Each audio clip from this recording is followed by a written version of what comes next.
Let's Prod, le podcast de la production musicale. Let's Prod, par DJ Network, l'école des DJ et du son. Bonjour à toutes et tous, bienvenue dans Let's Prod, le podcast de la production musicale. Je suis Benjamin, formateur à l'école DJ Network. Au programme de cet épisode, l'édition musicale. Le rôle d'un éditeur est essentiel à la carrière du producteur musical. Parfois confondu avec l'éditeur phonographique, les missions de l'éditeur musical sont nombreuses. De la gestion des droits d'auteur à la synchronisation, en passant par la mise en relation d'artistes. L'éditeur est un partenaire privilégié de l'auteur-compositeur. Cet épisode de Let's Prod s'intéressera de près à l'édition musicale et son rôle dans l'industrie d'aujourd'hui. Pour démarrer, nous accueillerons Juliette Metz, directrice générale des éditions Encore Merci et présidente de la chambre syndicale de l'édition musicale. Juliette viendra nous parler du rôle d'un éditeur, de ses missions et de la manière dont il accompagne les auteurs-compositeurs. Pour terminer l'émission, nous vous donnerons quelques astuces pour trouver et signer un contrat d'édition musicale. Voilà pour le sommaire de cet épisode. Let's Prod, c'est parti. Let's Prod. Accueillons sans plus attendre Juliette Metz, directrice générale des éditions Encore Merci. Bonjour Juliette, merci de nous accorder cet entretien. Pour commencer, pourriez-vous me donner le rôle d'un éditeur musical aujourd'hui ? Alors pour moi, le rôle d'un éditeur musical, c'est vraiment d'être une espèce de manager des œuvres en fait. C'est celui qui travaille avec les auteurs-compositeurs, les autrices, compositrices également, et qui est là pour accompagner la création, donc pour soutenir la création, souvent financièrement parlant, et puis pour permettre aux œuvres de rencontrer leur public, aux auteurs-compositeurs de rencontrer des partenaires. On est là pour accompagner l'auteur-compositeur au démarrage et pendant toute sa carrière et dans l'exploitation des œuvres sur la durée qui a été convenue dans les contrats. Quand a été créée votre société d'édition Encore Merci ? Alors, Encore Merci a été créé en 1987 et on a développé l'activité édition à peu près en 1994-95 par là. Et nous, on est spécialisé dans ce qu'on appelle la librairie musicale, donc c'est de la musique pour l'audiovisuel uniquement. C'est un peu le même principe que les photos de stock, si vous voulez, les Getty Images, Shutterstock, etc., mais avec de la musique. Donc on est là avec des catalogues très importants de musique qu'on propose aux producteurs, aux réalisateurs, aux monteurs, et qui pour sonoriser des audiovisuels, que ce soit des documentaires, des émissions de télé, des pubs, des bandes annonces, des choses comme ça, ils ont besoin de musique qui soit disponible. Quel est votre rôle dans cette société ? Alors j'en suis actuellement la directrice générale, donc j'ai un peu un rôle un peu pivot, aussi bien sur le côté financier, administratif. Je participe à choisir la ligne éditoriale, donc quels sont les projets avec lesquels on va avancer, quels sont les compositeurs avec qui on va travailler. Je dis compositeurs parce que là vraiment dans notre partie il y a quasiment pas de femmes malheureusement, donc c'est principalement des hommes.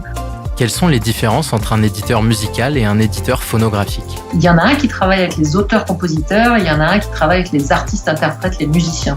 Voilà, donc l'éditeur, il est à la base au moment de la création de l'œuvre. Donc l'œuvre, c'est une chanson ou un morceau de musique avec un ou plusieurs auteurs, un ou plusieurs compositeurs. Et à côté de ça, l'éditeur phonographique, c'est celui qui va s'occuper d'éditer l'enregistrement de l'œuvre, donc le master. Et donc là, lui, il va travailler avec l'artiste interprète, celui qui va interpréter l'œuvre. Donc il y aura un enregistrement de cette œuvre-là. Il peut y avoir plusieurs enregistrements d'une même œuvre qui des fois va être réenregistrée par plusieurs personnes avec plusieurs éditeurs phonographiques, mais il y aura un seul éditeur de cette œuvre-là qui peut avoir une vie très longue, plein de réinterprétations, etc.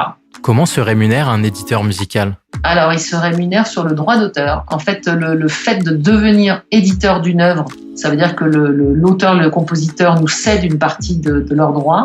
Et donc, on va avoir une part sur les droits d'auteur, que ce soit par le biais de la SACEM, qui est la société qui collecte les droits d'auteur en France, ou que ce soit en direct. Il y a certains droits qu'on gère en direct, ce qu'on appelle le droit de synchronisation.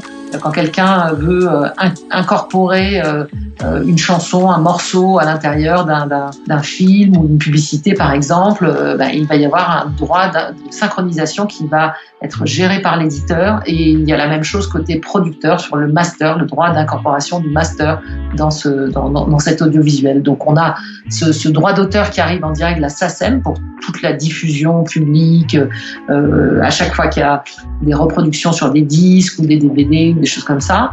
Et après, il y a les droits gérés en direct par l'éditeur directement. Donc ce droit de synchronisation est également sur ce qu'on appelle le graphique, la gestion des paroles et des partitions. Parce que ça aussi, ça peut rapporter de l'argent, de vendre des partitions ou de monétiser les paroles, l'utilisation des paroles. Quel type d'artistes et genres musicaux cherchez-vous à éditer en priorité ? Dans ma société, c'est principalement des gens qui font de la musique instrumentale parce que c'est un peu ce qui est le plus utilisé actuellement. Mais nous, on n'a vraiment pas de genre déterminé puisque on est en construction de notre librairie musicale. C'est-à-dire que dans le catalogue qu'on a, où peut-être il y a à peu près 7000 œuvres actuellement, je crois, un truc comme ça, il y a aussi bien de la musique trailer, instrumentale, super grandiose, épique, etc., que des morceaux de solo piano très minimalistes, que de la musique un peu suspense drama. Voilà, on va essayer d'avoir un catalogue le plus large possible, le plus fourni possible pour pouvoir répondre à toutes les demandes. Parce qu'en fait, les gens qui travaillent dans l'audiovisuel, tout d'un coup, ils vont faire un reportage sur la guerre en Ukraine, et puis après, ils vont faire un reportage sur les bronzés à Miami. Il y a besoin de musique de plein de styles différents, de plein de genres différents, et donc on essaie de nous construire en faisant attention à quelles sont les espèces de modes un peu du moment, les trucs qui sont les plus trendy, et donc voilà, il y a toujours des trucs qui un peu reviennent dans les demandes de nos utilisateurs, et sinon on essaye de construire un catalogue avec une certaine cohérence dans le style, pas dans le style musical, mais dans le son, dans la manière de présenter les albums. Comment peut-on trouver et contacter un éditeur musical ? Il y a plusieurs manières de trouver des éditeurs. Déjà, la Chambre syndicale des éditeurs, c'est csdem.org. C'est là que se trouve la majorité des éditeurs de tout type de répertoire hors classique. Donc variété, librairie musicale sont membres de la Chambre syndicale des éditeurs de musique, donc csdem.org. Là-dessus, il y a un moteur de recherche avec le nom des éditeurs, donc on peut les contacter par ce biais-là. Ou pour le côté librairie musicale, donc vraiment la musique pour l'audiovisuel, là, il y a un autre site qui est une autre association dont je suis vice-présidente qui s'appelle l'Union des librairies musicales. Donc le site, je crois que tout bêtement, c'est uniondeslibrairiemusicales.fr. Et là, il y a de la même manière une liste des éditeurs de librairies musicales, et donc ils sont tous présents avec leurs coordonnées. Donc avec ces deux sites-là, il y a déjà de quoi faire pour contacter les gens. Alors moi, je recommanderais d'aller sur le site des uns et des autres, de voir un peu quel type de catalogue ils ont, est-ce que ça peut coller ce qu'on a à proposer. Et après, faut trouver la majeure partie du temps, je crois tout le temps, il y a des mails de contact qui sont disponibles sur les sites, et on peut envoyer un mail pour dire coucou, j'existe, j'ai des choses à vous proposer, est-ce que ça peut vous intéresser, avec des liens SoundCloud ou autre. Pas d'envoi de CD, ça se fait plus. Voilà, donc lien SoundCloud, c'est ce qui se fait beaucoup. C'est en général ouvert un site si quelqu'un a déjà son site internet. Voilà. Quel type de contrat signe-t-on avec un éditeur dans le cadre d'une librairie musicale, et combien de temps dure celui-ci ? Alors, on signe un contrat de cession et d'édition musicale, qui est le contrat type qui a été rédigé au sein de la Chambre syndicale. Et après, au niveau de la durée, traditionnellement, on signe un contrat sur toute la durée de protection de l'œuvre, c'est-à-dire jusqu'à 70 ans après la mort du dernier auteur. Donc, c'est traditionnellement ça. Il peut arriver qu'il y ait des contrats qui soient plus courts. C'est vrai que c'est rare.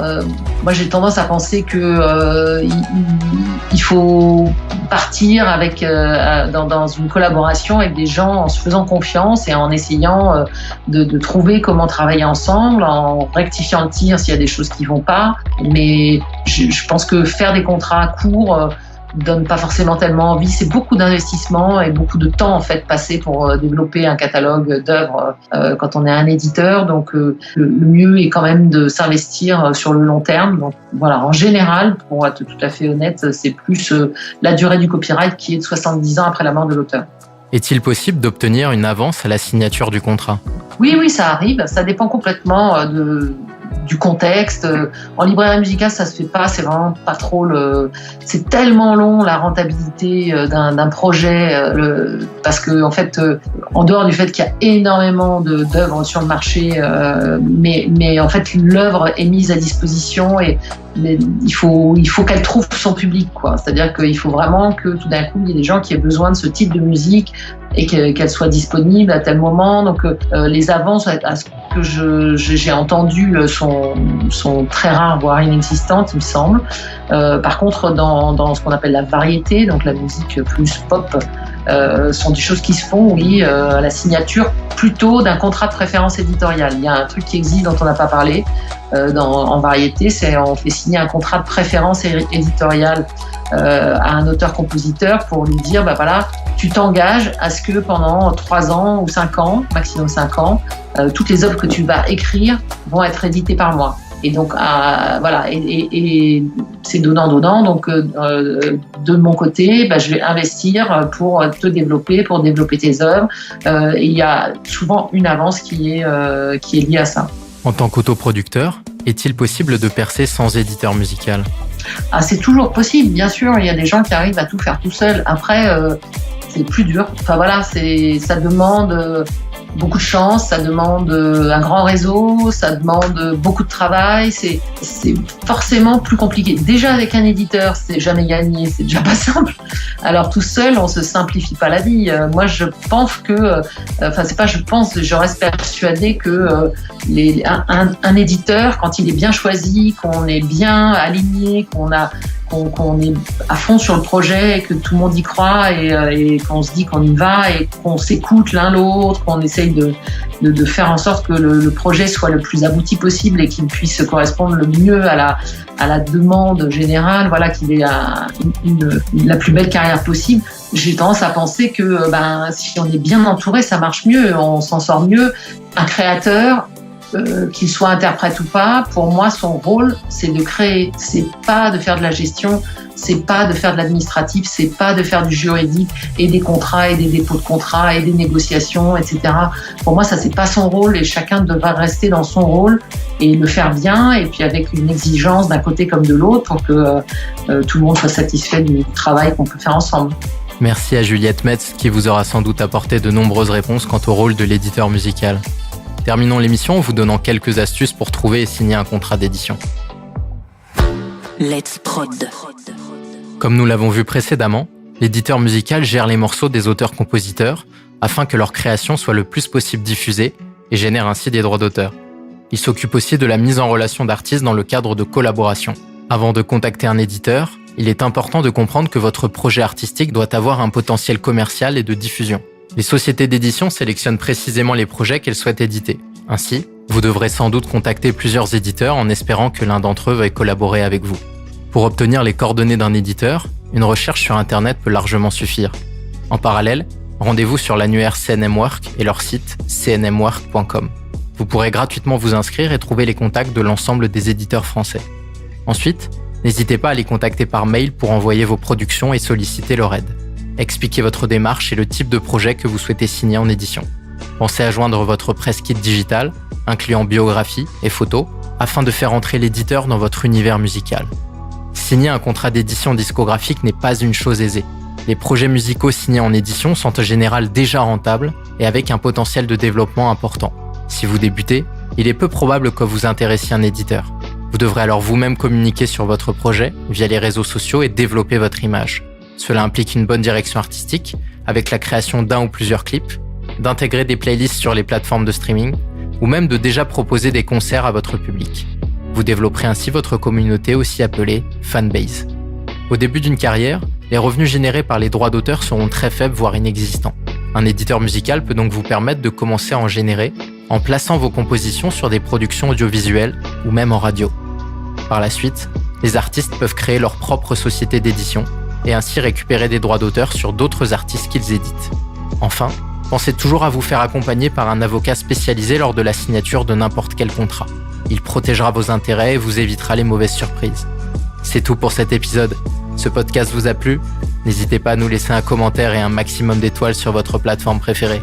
Et en attendant, let's prod!